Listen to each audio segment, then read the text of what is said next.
Be quiet in here. Doing a take. I'm afraid to get too much Why don't backlight. you turn the bathroom thing off? I can't.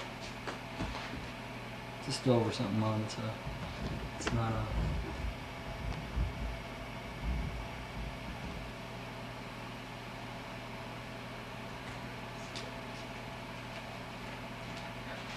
Oh, I know Okay, what so to we'll say. start with, just give us, so it's all the same, just give us your names, who your parents were, what number child you were.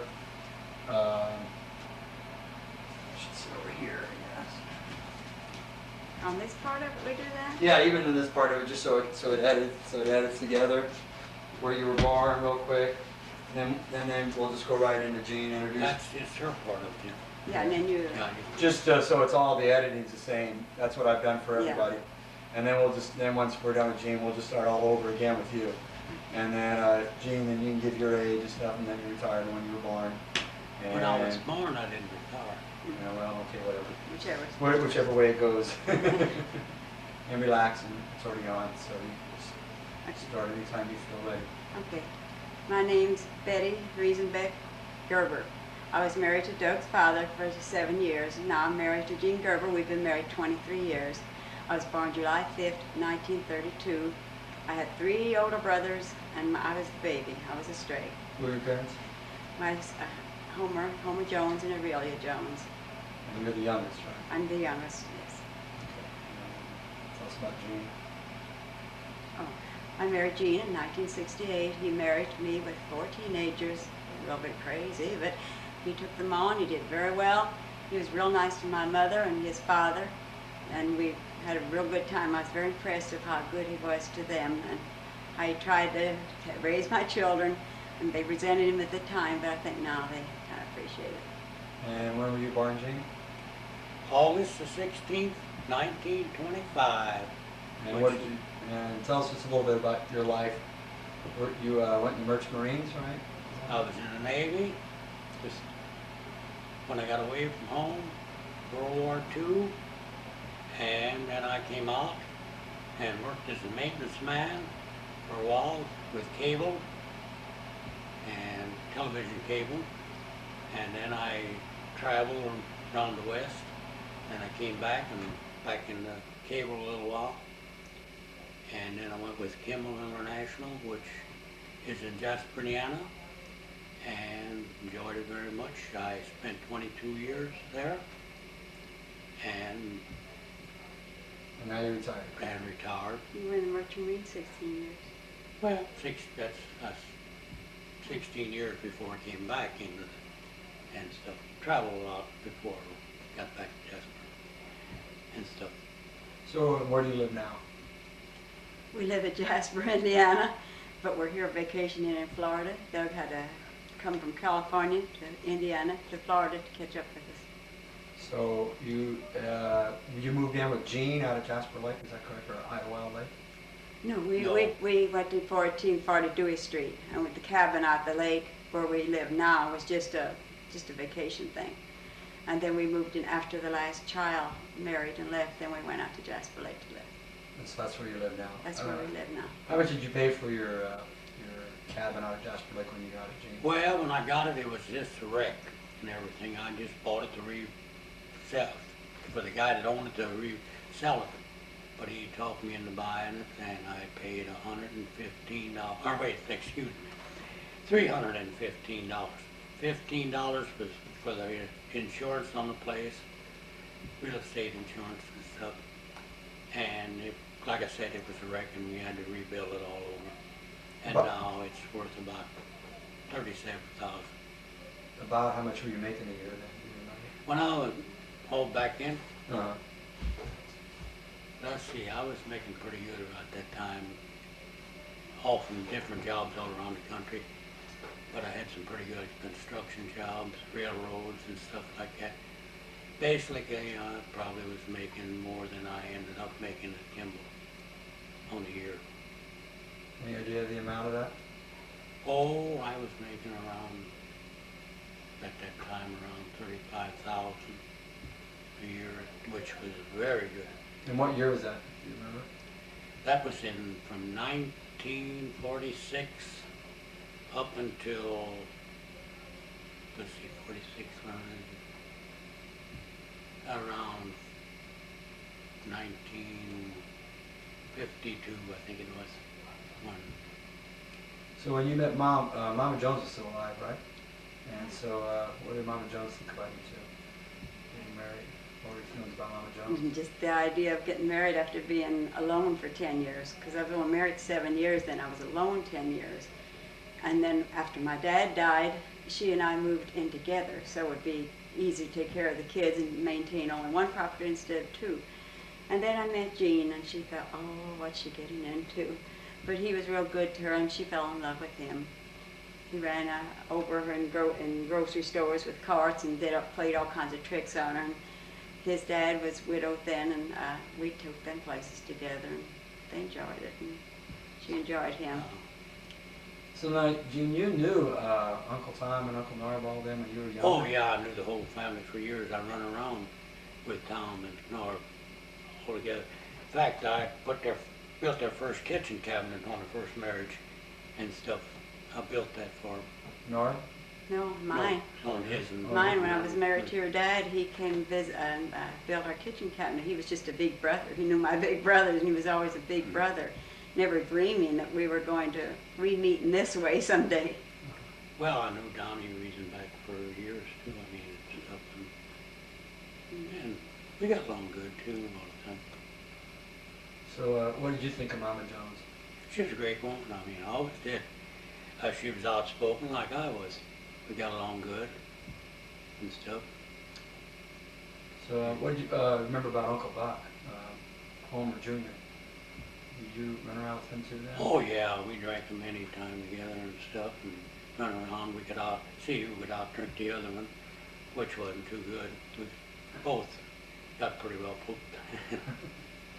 It was, like I said, I knew all the family. You mostly ran around with Norb, didn't you? No, our man, Tom, when he was around. Later years, in fact, Tom and us still run around together, and we travel together. So how did you meet Mom? On a roof. What? When you were- Oh, yeah. I worked for Kimball International, like I said, as a maintenance man. But I knew her before that, and everything like I said before. But she passed underneath, and I hollered, hi, hello, you know. She said, well, didn't you say you wanted... I worked for Kimball, and I was Yeah, in the no. office delivering a message, and this maintenance man yells at me off the roof. Hello? Hello Hi, down Betty. there. Hi, Yeah, Betty. come out and have a drink sometime. I did.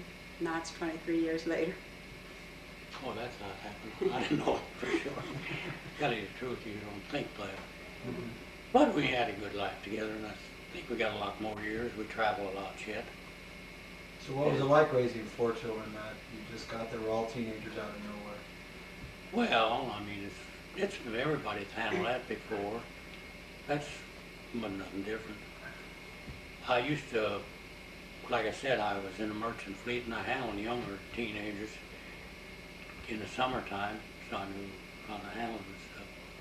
And they all got along good with me. So I sort of fit right into them four. I knew what was coming on myself, and of course you have your up and downs like anybody else does. That's not a smooth sailing on anything. Marriage without any kids is worse then. Anything else you'd like to talk about? What about your grandchildren? How many you got now, you know? I think it's 9. 9. Donna's got 3. Joe's got 2. Diane's got 3. 3, 6, 7, 8, and Nicole 9.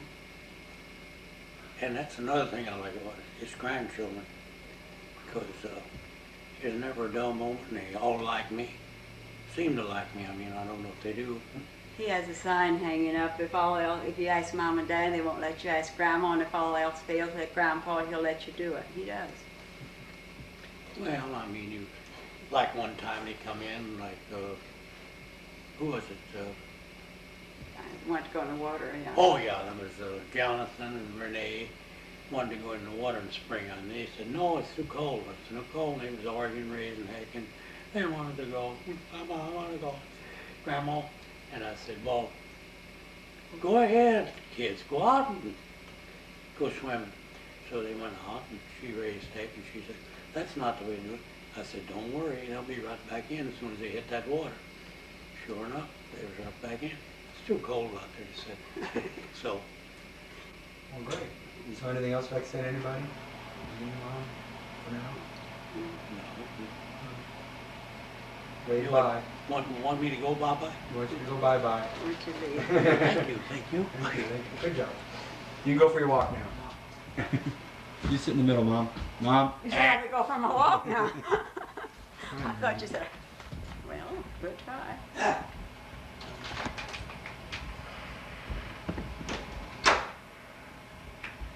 see what the kids mean when you put it up this close. It was kind of like an eye staring I at hope this you. isn't focus all that time.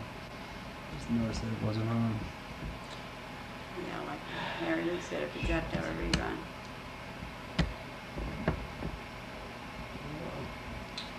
Main focus. That's what it was. So we'll start all over here, Mom. And we'll work our way. Do you want your notes? You can look at them. It doesn't matter. I mean,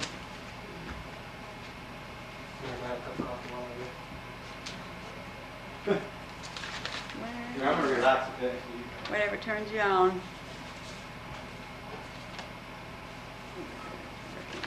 Well, this time we'll just start. We'll work our way up from the bottom up, okay? We'll try to work from what you remember as a child and being raised. And we'll go from there. We'll just start, with your youngest memories of everybody, your family and everybody. So we'll just go one person at a time. We'll start with your parents. And then we'll go with your aunts and uncles, of who you remember and where you grew up. And then we'll go into your brothers and sisters and stuff like that, it's your brothers.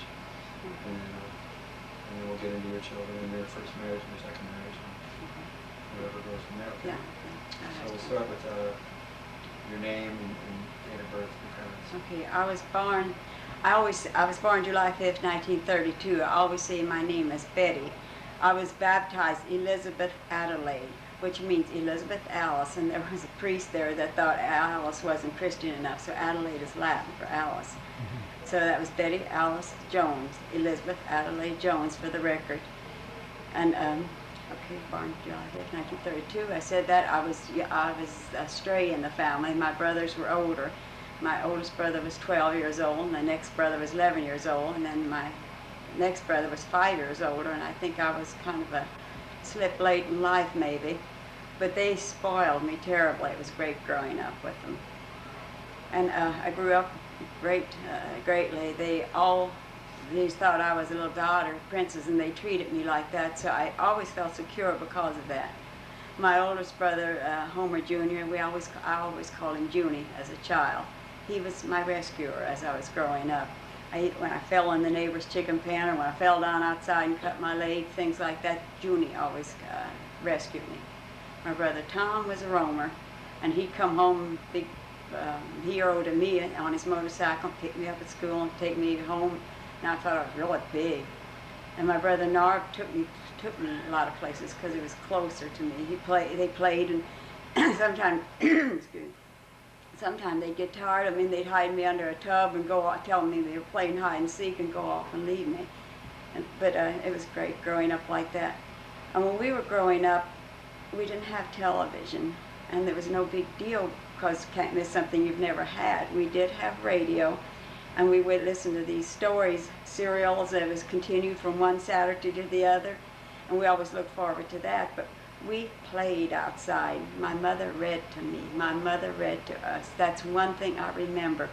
And we played outside. We played tick-tock, and we built sheds and called them shacks and raid each other's shacks, and just grew up playing yard games and hopscotch and sandboxes, and I had a big pear tree that I had a swing under, and just homemade things. And it's a great memory. I think the kids are missing a lot of that now. And after school or in the evening, all the neighborhood kids went out and played, not just us.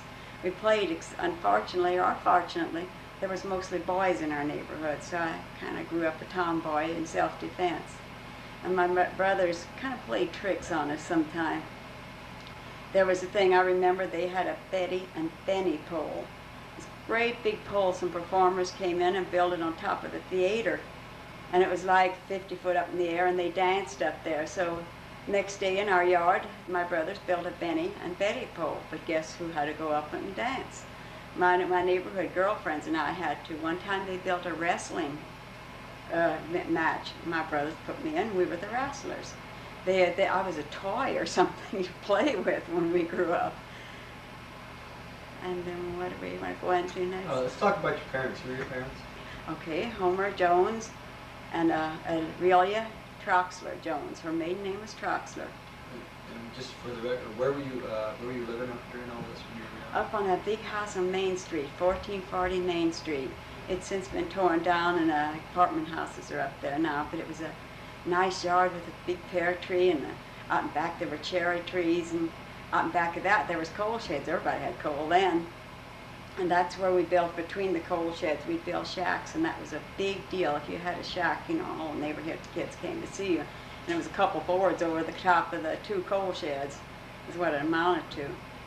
What about Papa John's? Papa Jones was always like a god to me. I remember sitting on his lap in the chair that other people mentioned all the time. And one thing I remember, I used to always sit and play, and he had a lot of hair on his chest. And I'd feel that hair on his chest and say I was playing on in his grass all the time. And it seemed like that's when loving moments came, when I was cuddled on that chair with him. And I remember one time, silly things you remember, a little bracelet I must have saved for a year for it. It cost like $4 or $5, but that time that was a lot of money, little Indian bracelet. And I had about $4.50, and one night I crawled off his lap and he told me he'd give me the rest of it, and I could have that bracelet. And it's a silly thing I remember, but I got in a little trouble with him a couple times too. We used to always go to cowboy stores. Every night we went to a cowboy show, and that was really a treat. So my girlfriend and I decided we wanted some real cowboy spurs, not play ones from the 10-cent store, some real ones. Mary Jo Walker, she hasn't around anymore. She's in LaGodia, she used to live in LaGodia, I don't know where she is now. But we went to a hardware store at Weigel's and bought real spurs. Paid all our piggy banks and everything, bought real spurs. And when I got home, Dad was so mad that guy would let us buy these expensive real spurs, and he made me go along and make them take them back. Of course, it was a thing to do, but at that time I thought that was terrible. Just because you're the first one to talk about this chair, can you describe the chair for us a little bit? Yes, it was black wood. It had curved arms and a very small little padded thing, but it was just his perch. That went everywhere. If Mom got new furniture, we moved to everything, that chair was the first to go. That was the throne. That was his throne, and it was very, very common. We have pictures of it. I think Doug will show a pick up a picture of this chair. And it was always in a little kind of a cubbyhole corner, and he had his pipes beside it, in a pipe stand.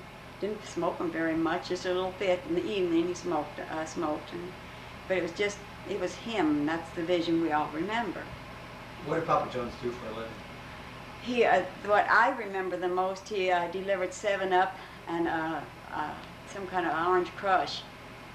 And that way he went on routes, and we played on the back of the truck all the time. That was the neighborhoods. As soon as they went in the house, we all played around the truck and the bottles, and we used to hunt cigarette butts and try to smoke them, you know, because that was big condemned things.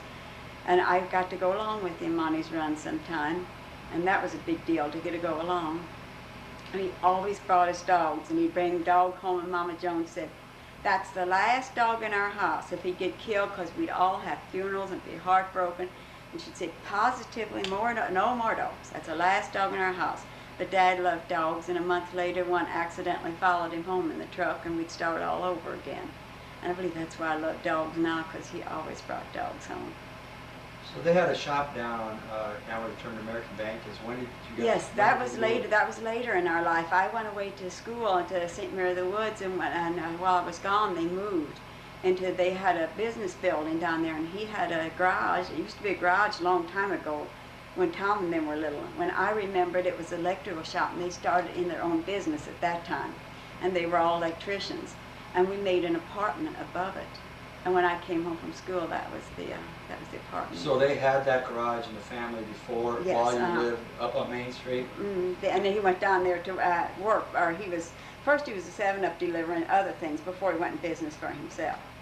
And then they bought, I think part of it was Papa Tractors, and they bought it or something, and he bought it. Then they went in business for himself. Then we moved down above it. When I think I was about freshman in high school when we moved there. So let's talk about your high school then. You went to St. Mary's the Woods? I went to St. Mary of the Woods for 2 years. I at St. Mary, Terre Haute, Indiana. And at that time I thought I would be a nun. And I really liked it. That was wonderful. I got a great education. It probably built the foundation of education why I went on now. But I couldn't agree, I didn't personally agree with some of their philosophies. Like at the time they had a vow of obedience, but they would have like people, maybe nurses, and would go into them, they would maybe make them kitchen helpers. And maybe somebody was not was a kitchen helper, and they'd maybe train them to be a nurse. And I believe even in a biblical sense, that's against all my principles. You're supposed to use your talents you got. And that was one of the main things I could not agree with their philosophy. So talk about a little bit of your foolishness at school there. St.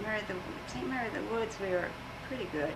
And then we went to academy afterwards. I went to a year to Ferdinand Academy in my 3rd year. And that's when you had to go to bed at a certain time. And of course we learned how not to, and you couldn't go off campus, but then we found out they had a refrigerator on campus that had fudgesicles and things like this, and we kind of went down there sometime. I got caught out one time on the colonnade. Was a big porch around it, and we went there instead of study hall one time, and we accidentally got locked out, and we had to climb up a fire escape, and our buddies left us in. And the sisters used to not be able to show pictures, and they kept them up in the attic.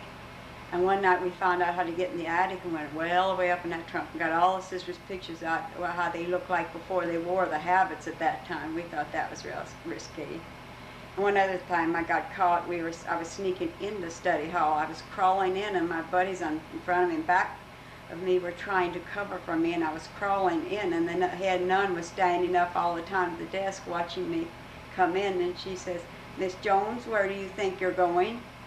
I was in trouble, because those things were big trouble at the time. We didn't have drugs and everything. We got in mischief, but not trouble. Mm-hmm. Just to backtrack a little bit, I forgot to talk to you about Uncle Tom's arm. You had some little games you used to play with his arm. Oh, yeah, Uncle Tom's arm. He had he was only 5 years old when he lost it, so of course he always had the artificial arm. At the time I knew him, he always had it. And like I say, they kind of spoiled me. And when he was washing or shaving, I would take his arm and hide it and make him give me a quarter to give it back. I must have been a little brat. And I remember my brothers said they were down in the courthouse steps one time, and they had a bottle of beer, which was really, you don't have a bottle of beer in that age sitting on the courthouse square drinking it. And they were just passing us one bottle of beer around. And I saw them do it. I went to the movie and I saw them do it, so they would all pay me to not tell on them when they did little mischievous things. They'd all pay me not to tell on them. But I felt so secure with them. Even when I got older, I could feel like I could be anywhere in the world and be in any kind of trouble and pick up the phone, and my brothers would be there to get me. All right, so now we're talking about Papa Jones. What about Mama Jones when you were growing up? Mama Jones, well, like I say, I remember the outstanding things I remember she read to us. We have a old-fashioned World Book series, and I still have it. And the one is so worn because the one had all the fairy tales in it. And one we called the Bear Book because it had the 3 bears in it. And every night I wanted her to read me the 3 bears. And this section where all the fairy tales were is just almost shredded. And if I'd ever sell that, I would sell that set if it would not be for that book. That's too much treasured, because that was the thing that she did to us. She read to us. I mean, if you could ever do anything in the world, read to people. So she read you a lot. Now, music, when you were living up there, was a big part of it too, right? Oh, yes, music was always a big part. Like I say, we went out and played, we entertained ourselves, but music was, we had an old-fashioned upright piano. And Mom played the piano and we sang all the time. And never could sing worth a darn, but that didn't hurt. We sang around the piano. Mom and Dad and the kids and anybody, the kids as kids and the kids as friends, all our life, not just when we were little, when we grew up. When we lived down by the KFC hall, that was the Saturday night thing to do. We went to the KFC hall and we sang. They had family sings. You brought your family and you sang. And that was, I think I did that. Well, we still do sometimes. I mean, they're dead now, but my brothers and I still do. That's why we know all the songs of the old World War things. Dad was in World War I. And when that was a kind of romantic thing, he wrote to my mother for all the time she was there. He met her somewhere at a friend's house, at Lillian's house, she calls it. I think that was one of our cousins. And he wrote to her all the time they were there. And we do have the love letters. I hope they'll go into this recording some way. And after they were home 6 days, they were married. And that was so we lived their courtship with them, reading these letters.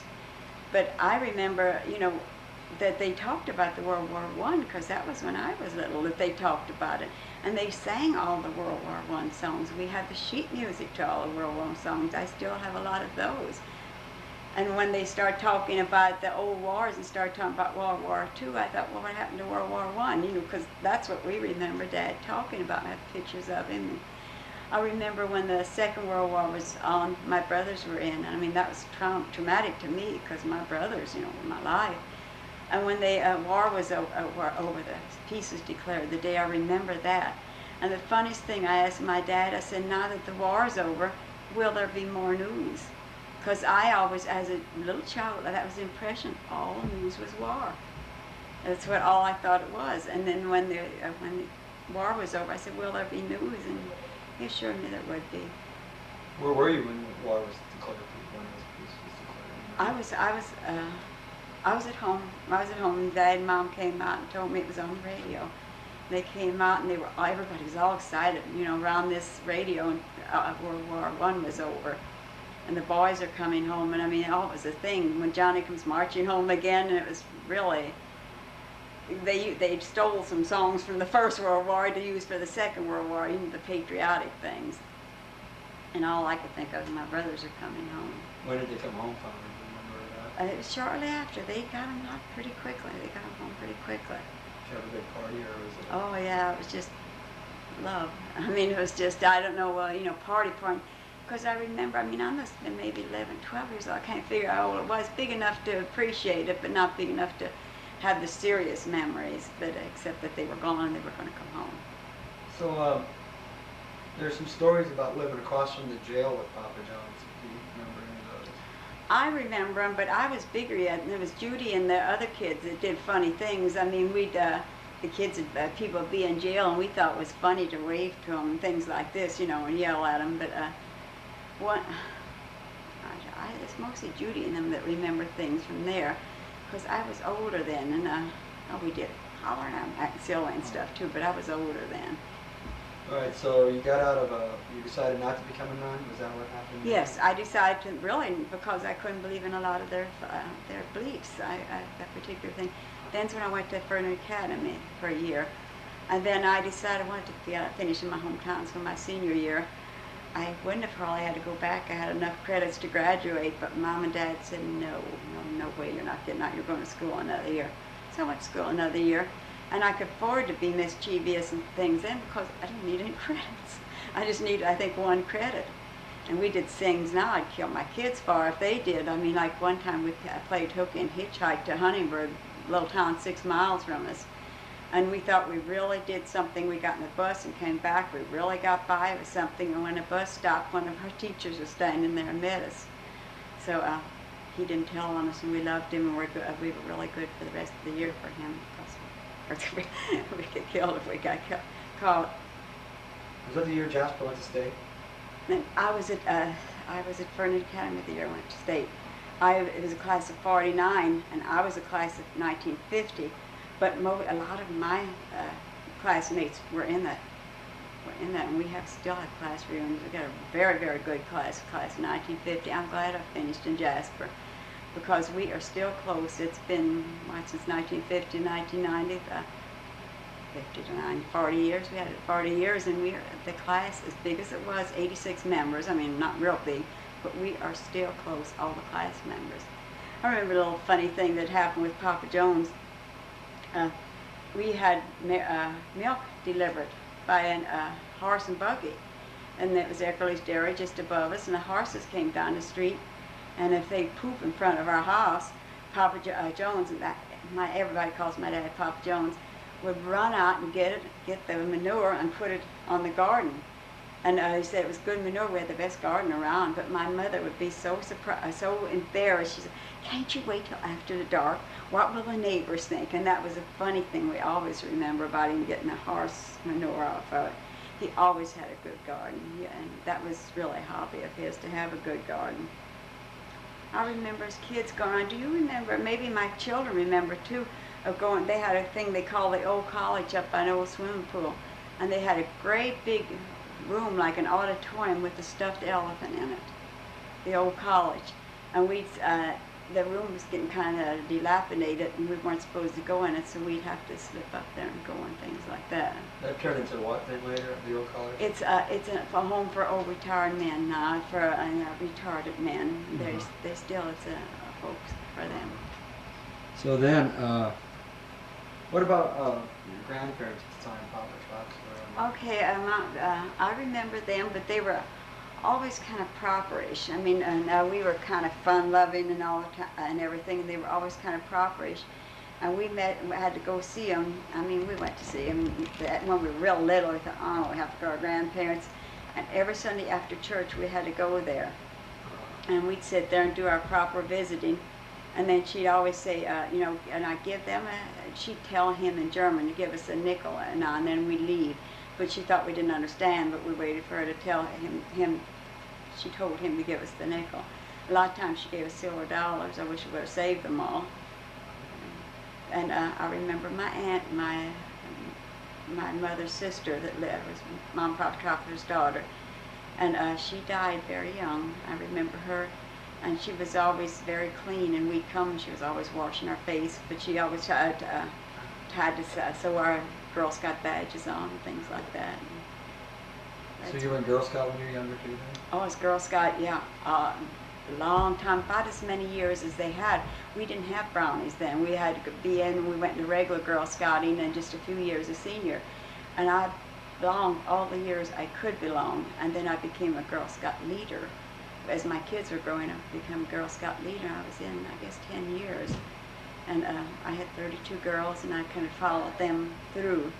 And I enjoyed that. I took them primitive camping, and I was small enough that I could put in a sweatshirt and go stand in with them. They wouldn't even know I was there. And I mean, that was my delight. I also had Boy Scouts and Cub Scouts when Doug and Joe were in. And I just scouting wasn't. Those 10 years I was alone.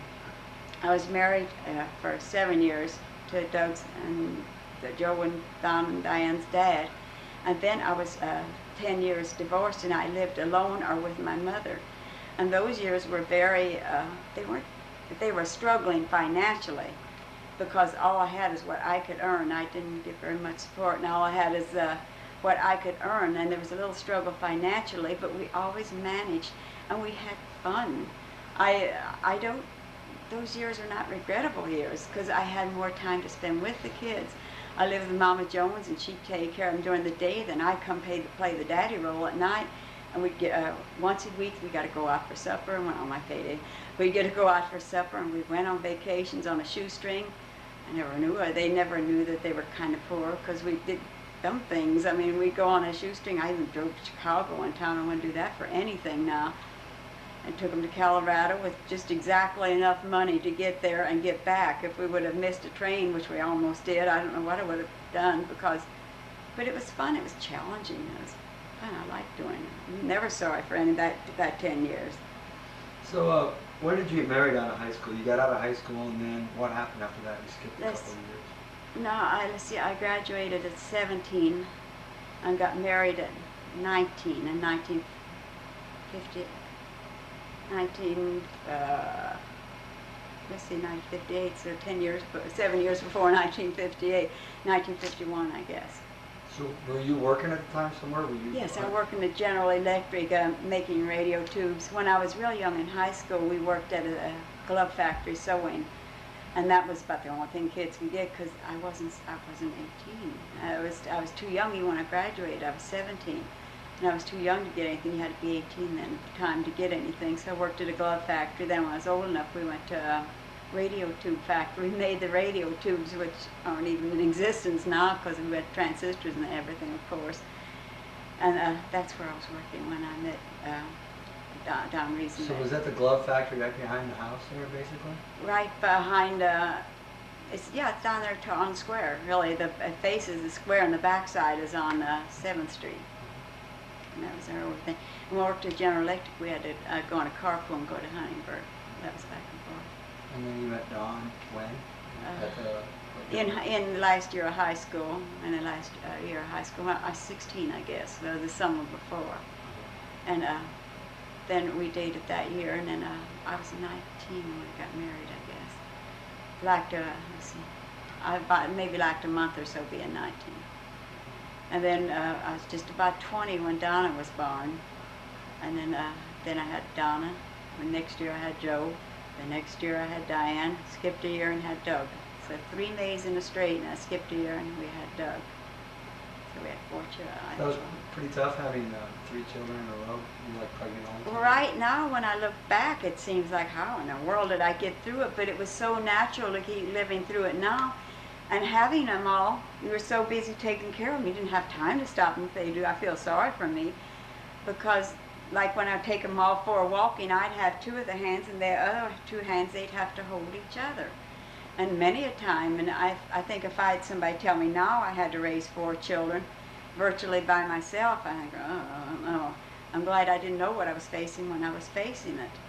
But I think really the biggest struggle was probably financial because we had fun growing up. We really enjoyed growing up. And then we did things together because I was young enough to do it. I mean, we went to, like I said, we went on really crazy, cheap vacations and everything. Where's the telephone? Into the phone. Maybe none of them in the bedroom.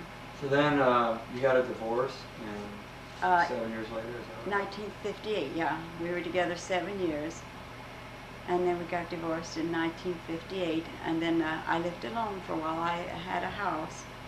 But it was so much of a struggle with just what I could make keeping it up. And Where did you live then? Up on Dewey Street, 1440 Dewey Street. Where Where the house that my brother lives in now, I sold it to him after that. Franklin. Franklin Street, yeah. Dewey Street was when Gene and I lived. Yeah, I got that many. It was up on Franklin Street. So you bought that house, or what happened? Yeah, I bought it. I bought a lot. Before when I worked at GE, I bought the lot myself next door. And then Betty and Junior, my oldest brother and his wife, owned it. And then I bought it from him and had just some paid for it. I owed a balance. I think we owed, maybe paid $7,500 for it. And it was a nice house. And I think I owed maybe, it was down to $4,000 or $5,000 when I got divorced. But it was hard for me to keep by myself. And then my dad died, so my mother was by herself. And she was keeping it, she was trying to keep her place up, and we were trying to raise the 4 kids between us. A lot of what we lived on the first year was my dad's insurance that he died. After he died, we used his insurance because there were jobs that were very hard to find. And I did some lousy jobs. I mean, I worked at a restaurant for 35 cents an hour. I called and collected for delivered magazines for about 50 cents an hour. And any odd jobs that came along, just to buy the kids' school books. Where was that restaurant that you worked in? Whole slop shop we called it, up in the Y.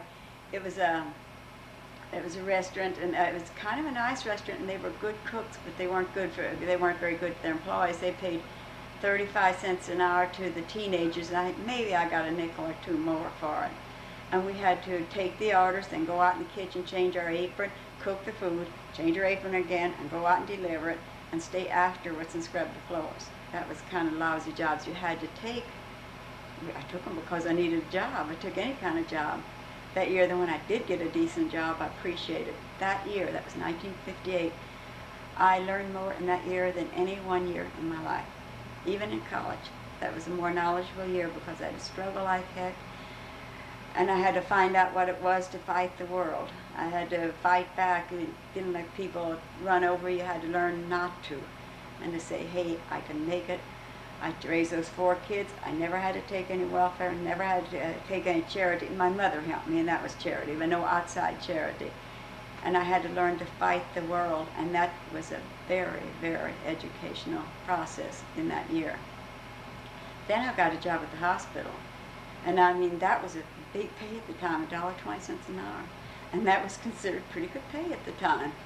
And I had to bluff through that. I knew medical terminology, and I had a couple of doctors that were really good to me and helped me learn the job. And then from there, I guess... What did you do at the hospital? I was a medical record librarian, and I transcribed dictation from 17 doctors. And the doctor I typed x-rays up for was a Cuban. And even when I learned medical terminology, it was hard to understand his English, his pronunciation. But he was so good. They were so good to me, and they taught me, and they were very, very good. And I think that's where I got confidence in. I took one college class then, medical terminology, when I was there. And that kind of gave me the fever to go back to college. But then, of course, didn't have the money at that time, and there wasn't a college in Jasper at the time. So then you moved in with Baba Jones, and then you moved up to Main Street? No, Main Street was where we grew up. Well, I mean, you moved up to Mama Troxler's house? Mama Troxler's house on Main Street. Oh, yes, and that's on Main Street, too. We moved into the... Not right away. We lived in the apartment. We lived in that little apartment above our business building. And when Mama Troxler died, we first moved up to that Main Street house. And Doug was the youngest then, and he was helping us move. And one time he came up the street, and he had the cereal, 1 bowl, and 1 spoon. And he walked all the way from that one apartment to ours and said he was moving himself with 1 bowl, 1 spoon, and a bowl of cereal.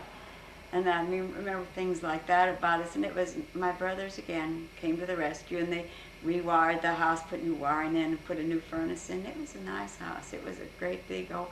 It was one of the finest houses in its time, because it was built by my grandparents. And one of them owned a wood factory, and they had very, very good material in that. So we lived there for a while. And then you got a job at Kimball somewhere? I got a job at Kimball because I just couldn't seem to get any raises at the hospital. They said they gave raises to people that had a family, but not to single people. And then so I asked for raises, and then I thought Kimball just came to Jasper then. So I applied there and got a job there. And when I quit at the hospital, gave my notice, they were not very happy. Then they were going to give me more money and raises after I made the decision, but I already made the decision, so I went to Kimball. And I worked there. What did you do at Kimball? I was in the office. I did legal contracts, and I was kind of like a private secretary. I did some legal contracts, and that was a different kind of education. I went from medical terminology, living in the medical field, back to the Kimball, and then I went into legal contracts. And that was very good, and that's where I met Gene. And he was maintenance, and I was working in the office, and I was delivering inter-office things one time. And he hollered at me off the roof. He says, "Hey, Betty." He knew my big brothers, but that's all I knew. It was a big brother-like thing. "Why don't you come out the cabin sometime, you and your girlfriend, and have a drink or something?" And I said, "Okay, we will sometime." You're kind of shoving off, didn't think it. And we were driving one time, my girlfriend and I, and we went out. And like I say, that was 23 or 24 years ago. Now I've been married for 23 years. And then you got a job where you moved to the medical, you worked for some doctors then? I went back to working, after I was married to Gene, I went back to working for doctors in a private office. And I did also medical transcriptions, and I was a medical secretary and did insurances. And then I earned pretty good money there. That was $4.20 an hour, and at that time, that was good money. I was able to at least support the kids more or less, then, a little easier at that time. And I worked there until I decided to go back to college. And then you went to college? Then I decided to go back to college. When was that? A few years after. I was taking a class or two all along. There was a place where I went to the academy. They had a college over there. And I was taking a class here and a class there. And after, I know when it was now, it was when Doug left home. When the last child left home, I thought I could afford more. And I had a lot of retirement paid in, and I took that out. And I inherited about $7,000 from my mother. And I used that to my education to get that. And I went back to school, and I went to Vincent University, Jasper Center for a while. And I had about a year's worth from St. Benedict at Ferdinand. And then we had to commute back and forth to for Evansville. And that was just about a 60-mile ride, but it was another cross a big city. It took us like 2 hours to get there and 2 hours to get back, and about 4 hours a day in class. But I was so close to the end, and that was very difficult. Getting the last few semesters at Evansville was kind of difficult. But it was kind of neat because I knew this is going to be the end. When I get through this year, this is going to be the end. And then I got my bachelor's degree in sociology and a minor in psychology, emphasis in criminal justice. Came back, didn't know what I was going to do with it. Then I worked at a home for boys' home that was for delinquent boys and for boys who were taken away by welfare. We worked there. And I worked as a substitute for a while. Then my husband and I took it over, and we worked it for a year. And from there, I went to working a Head Start. No, I worked for a service preschool, and that was for retarded little children and mongoloids, and that was really an experience. It was wonderful. I miss that. I teach college now, and I miss working with the children. Then we went back to Head Start, and then I went over to Head Start and became the head teacher. I was only assisting over at Service Preschool. I was assistant teacher, and I was a teacher at Head Start. And then I got a chance to get a job at Vincent University teaching psychology and sociology and medical terminology. So I thought that was a better deal then, because I could make like one day there what I could make all week everywhere. So when did you become a teacher exactly? How old were you? I was about 45 years old. I was about 45 years old. I could tell anybody, go for it. Change your career anytime. If you're 60 years old, want another career, go for it. So we talked about, do you have any regrets in your life? I don't think I'd change anything, because I mean, when I was young, I always feel like I did the best with what I had at the time. It wasn't always the best that everybody wanted it, but that was the only best I could do with what I had. And and that's all I could do if I'd have a rerun. I like where I am now. I would not want a rerun. I look forward to what I got to do yet. What is the fondest memory of your life? The fondest memory. I have so many of them, good ones, of my parents. Gee, that's hard to. At this age, you have a lot of ones. The birth of my children, that was always like, always thought it was like going through hell to wake up in heaven. I had terrible births. I had with Don, I became paralyzed for 6 months after my first baby was born, and so I think I'd say the birth of my children. And despite all the struggle with them, I mean, I fought to keep them. At one time, my ex-husband Donnie said that he'd take them, and the judge said over his dead body. And I was ready to kill. Nobody would take my children. I would kill to keep them. That was my only prayer at life at that time, that I would raise till at least the last one got out of high school. And I never cried.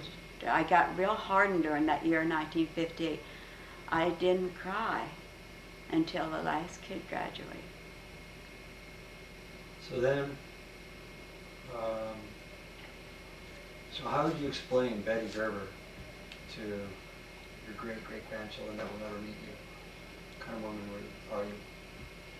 One that's had struggles, but do not resent having the struggles.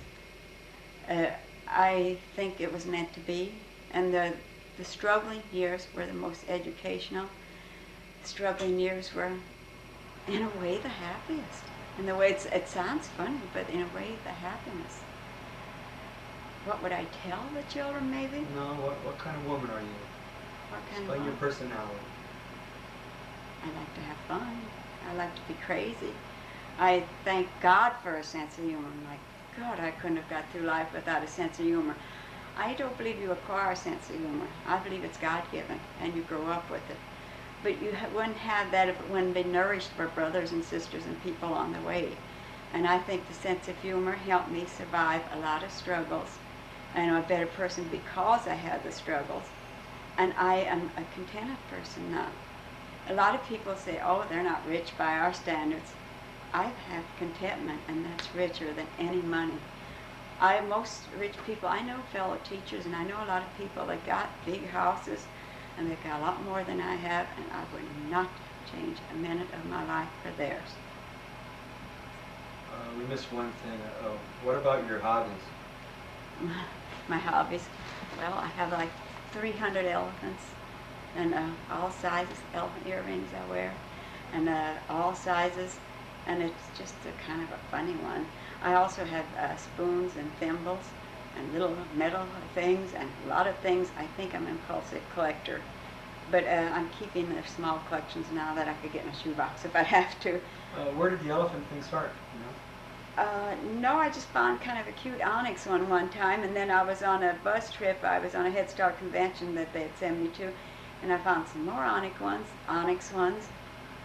and I found a few more, and just kind of accidentally. It wasn't planned to get started. I remember Aunt Joanne and you always saying elephant and hippo. Yeah, she always called me an elephant, and I'd call her hippo because we were kind of heavy, and it was just kind of a joke between us. I'd put little hippopotamuses in her mailbox sometime.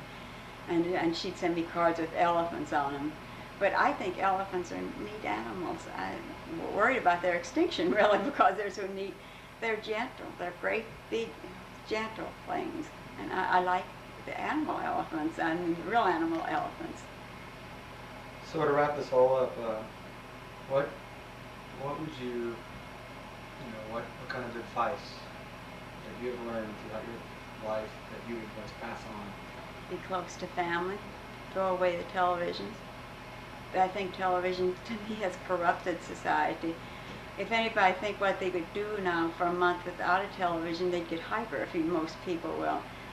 And I would not have had the Saturday nights, on Saturday nights like we always had. That was a treat night, and we all got to make a list of what kind of candy bar we had.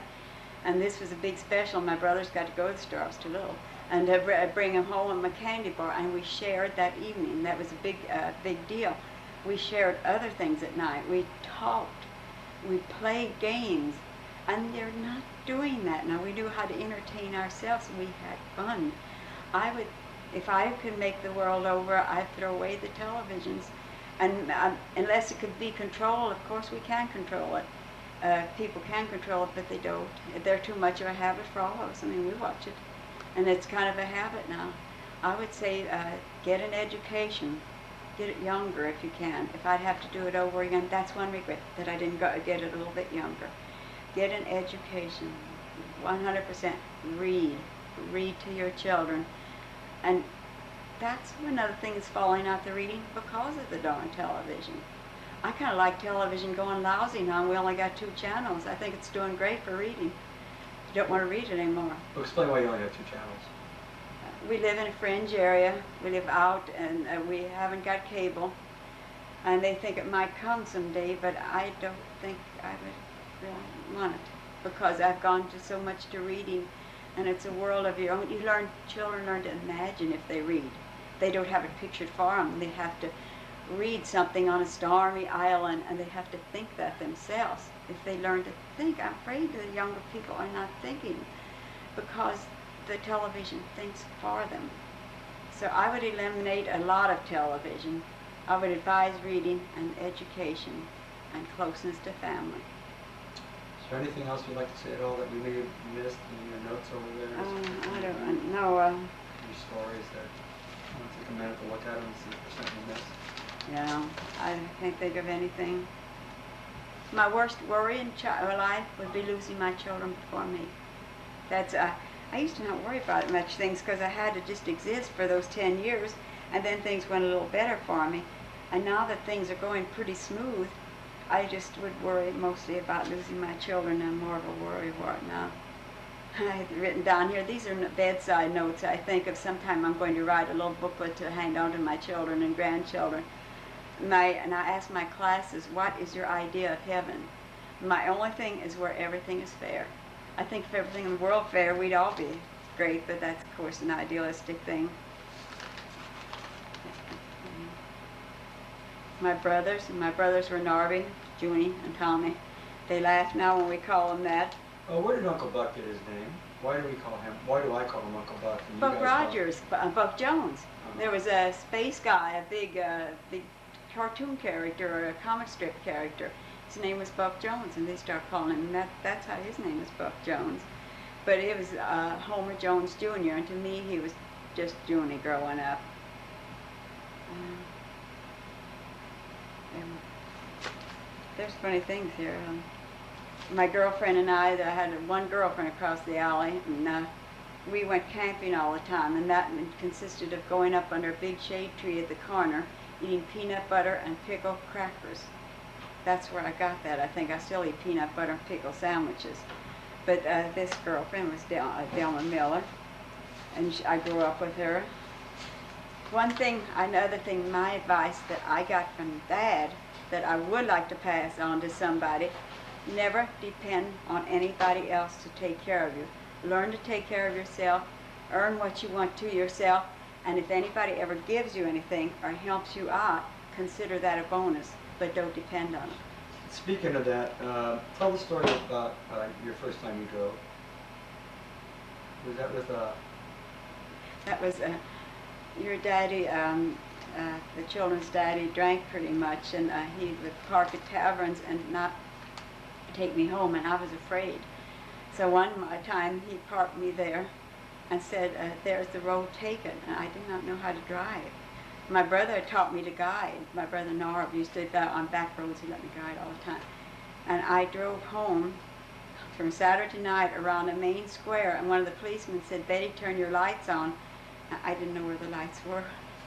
And I turned it on, and I got a couple blocks where my parents lived. Anyhow, I got home.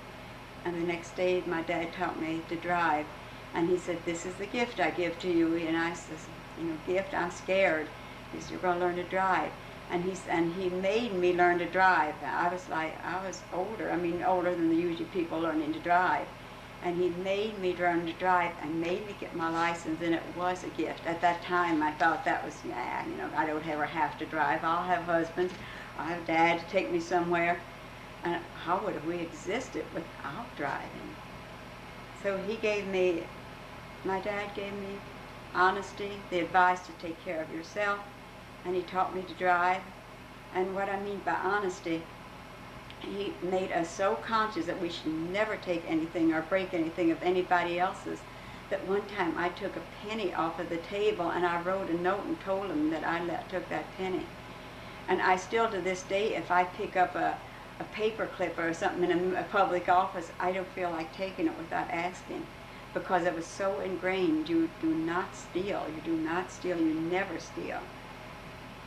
And I'd say he left me a lot of honesty.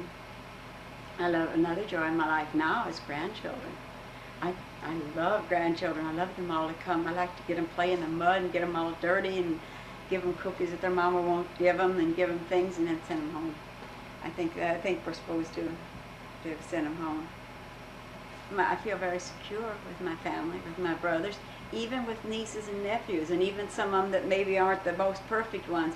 I feel like they're all close enough to me that if I was in any kind of trouble, I could pick up the phone and they'd all take me in or help me. And I do them too. But it's a real good feeling of security when you got a family like that you could feel secure. Oh, you were talking about collections a while ago. I think I've got 27 photo albums. But that's supposed to be. My mother taught me that. I think the only sad losses were my parents dying and my older brother dying, and then my niece and nephew both dying in different car accidents. I do want to say that after I was with Mom for 10 years, then I married Gene Gerber, and he did take on 4 children, and like I said, I don't think they appreciated it at that time, or they didn't understand it, 4 teenagers. But I couldn't have survived. I would have had a hard time surviving after that without him, financially and supportedly, and he was so good to my mother and to his father. That's what impressed me, that he was good to the older people. And he was really good to the kids. He had curfews on them and things that they resented because they didn't, when I had them those 10 years alone, they got to do a little bit more, and they weren't as strictly enforced. Rules weren't until I married him, and then here he came and enforced all the rules. And financially, they would not have near as much if it wouldn't have been for him. Because he took over and he paid all the, all the house, and we bought a house, and the groceries and everything like that. And I worked for all their fun stuff, their good stuff, camping and vacations, and we did some pretty wild vacations and a little bit of money sometime, going to Colorado to Dude Ranch with just about enough money to get there and back and pay the fee. When we got back, we almost missed a train change in St. Louis, and I had $14 and 3 children with me and myself. And no credit cards. There wasn't such thing as credit cards then. If we would have missed that train, we would have been. Why didn't you miss the train?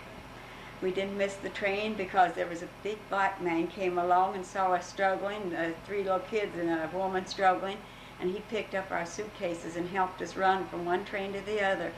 And I hollered back and tried to give him something. He says, no, just goodbye. And I think that helped my kids not to be prejudiced at all, because he really wasn't a porter or anything. It was just some man passing by and saw our struggles and gave us a hand. Anything you'd like to say to anybody you don't see? Anything else to end us? I've been lucky this summer. I saw the whole family. I saw Joe and his family. I saw you and your family. I saw everybody this year. This was a nice summer. So if anything happens to me, I had a good summer seeing everybody. Bye. Bye. You're done. Take this damn camera away, like everybody says to him.